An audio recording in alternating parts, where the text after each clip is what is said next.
तुम्हाला पण असे लोकं भेटतात का? म्हणजे ना ते तुम्हाला असं खूप छान आहेस गं, मस्त आहेस गं, किती गोड दिसतेस आणि खूप छान-छान आणि मी जस्ट माझे हेअर कट केलेत आणि माझे आधी हेअर खूप स्ट्रेट अँड हायलाइट्स होते. सो खूप मस्त आहेत गं तुझे केस, तू काय केलतेस केसांना असं.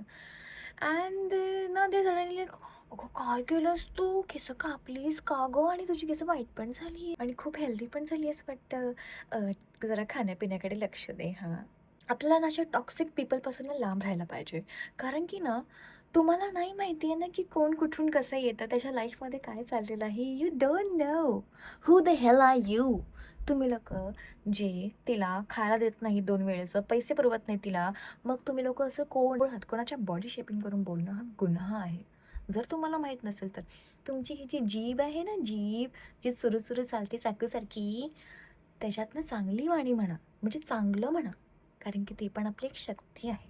कळलं का? उगाच लोकांसाठी वाईट बोलण्यापेक्षा ना, एखाद्याचं चांगलं करून बघा. खूप आनंद मिळेल.